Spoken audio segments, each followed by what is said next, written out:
চাঁদাবাজি এবং আমরা ক্যাম্পাসগুলোতে দেখছি সন্ত্রাস। তো এর থেকে মুক্তি পাওয়ার জন্য আমাদেরকে একটা সন্ত্রাস বিরোধী কার্ড আর একটা চাঁদাবাজ বিরোধী কার্ড যদি দিতেন তাহলে আমরা অনেক উপকৃত হতাম। সিভিল সোসাইটির প্রতিনিধি বলেন, তারপরে রাজনৈতিক ব্যক্তিবৃন্দ বলেন এবং অনেকেই জাতীয় নাগরিক পার্টিতে এসে নতুন করে যুক্ত হচ্ছেন, এটা আমাদের জন্য অনুপ্রেরণা। এবং আমরা মনে করছি বাংলাদেশের মানুষের প্রতি আমাদের যে কমিটমেন্ট, যেটা জুলাই গণঅভ্যুত্থানের মধ্য দিয়ে আমরা রেখেছিলাম, তা আমরা যথাযথভাবে পালন করতে পারছি বলেই সারা দেশ থেকে আবার নতুন করে এনসিপির এক ধরনের জোয়ার শুরু হয়েছে। এবং জেলা উপজেলা পর্যায়ে বিভিন্ন পর্যায়ের যারা প্রথিতযশা রাজনীতিবিদ আছেন, যারা সিভিল সোসাইটির গুরুত্বপূর্ণ পার্সোনাল আছেন, যারা ওয়েলফেয়ার করে থাকেন সামাজিকভাবে, সবাই জাতীয় নাগরিক পার্টির সাথে যোগাযোগ করছেন। এবং আমরাও আহ্বান জানাতে চাই, আমরাও আমাদের জনগণের সেবা করার জন্য জাতীয় নাগরিক পার্টির দরজা সকলের জন্য খোলা থাকবে। শুধুমাত্র গণহত্যাকারী এবং ফ্যাসিবাদের সহযোগী ছাড়া এবং সন্ত্রাস এবং চাঁদাবাদ ছাড়া বাকি সবার জন্য এই পার্টির দরজা খোলা থাকবে। এবং আমরা আপনাদেরকে আমাদের পার্টিতে একটি নতুন বাংলাদেশ, সুন্দর বাংলাদেশ বিনির্মাণের জন্য আহ্বান জানাতে চাই।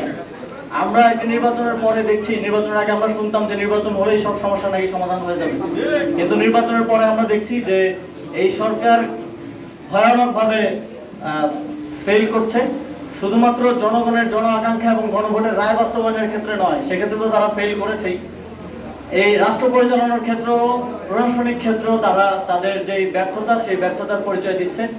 আমরা বাংলাদেশে এই ধরনের এখন যেই বৈশ্বিক সংকট চলছে, এই ধরনের সংকট বাংলাদেশ অনেক সংকট অতিক্রম করে এসেছে। অন্তর্বর্তীকালীন সরকারের সময় এরকম নানা ধরনের সংকট, নানা ধরনের পরাশক্তির হুমকি ধমকি সরকার পার করে এসেছে, কিন্তু এত বাজে পারফর্ম করতে আমরা দেখি নাই। আমরা দেখছি যে একদিকে বলছে যে তেলের পরিমাণ ইতিহাসের সর্বোচ্চ পরিমাণ মজুদ আছে, আরেকদিকে আমরা দেখছি যে ইতিহাসের সর্বোচ্চ লম্বা লাইন আমরা পেট্রোল পাম্পগুলোতে দেখছি। একদিকে আমরা দেখছি যে 20,000 কোটি টাকা ছাপানো হচ্ছে তাদের যেই ইকোনমিক সেক্টরে তাদের যে ক্রাইসিস সেটা মোকাবেলার জন্য, কিন্তু তারা সেটাকে বলছে যে এটাকে ছাপানো বলা যাবে না। তাহলে এটাকে কি বলা যায়? এটাকে ফটোকপি অথবা অন্য কিছু হয়তো আমাদেরকে বলতে হবে, ভাষা পরিবর্তন করতে হবে। আমরা দেখছি যে কোনো সমস্যা উঠতেছে, সমস্যাটা পারে আমাদের মাননীয় প্রধানমন্ত্রী একটাই সমাধান দিচ্ছেন, কার্ড। যে কোনো সমস্যা আসতেছে কার্ড। তো আজকে বাংলাদেশের বর্তমান সময়ে সবচেয়ে বড় সমস্যা হচ্ছে চাঁদাবাজি এবং আমরা ক্যাম্পাসগুলোতে দেখছি সন্ত্রাস।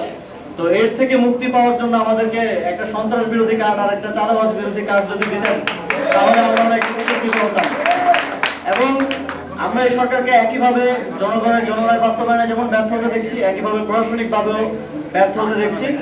এই জায়গা থেকে আমরা মনে করছি বাংলাদেশের যে কাঙ্ক্ষিত মুক্তি, সেই মুক্তির প্রত্যাশায় বাংলাদেশের জনগণ গণভোট এবং জাতীয় নির্বাচনে ভোট দিয়েছে, সেটা আরো সুদূর পরাহত হচ্ছে। সেই জায়গা থেকে আমরা মনে করি এই সকল সমস্যার সমাধান হচ্ছে রাজনৈতিক।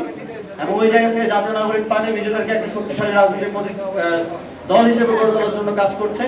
এবং সারা দেশে আমাদের যে সমর্থন এবং ভালোবাসা আপনারা আমাদেরকে দেখিয়েছেন, সেটাকে আমরা আমাদের সাংগঠনিক শক্তিতে, রাজনৈতিক শক্তিতে রূপান্তরের জন্য কাজ করছি।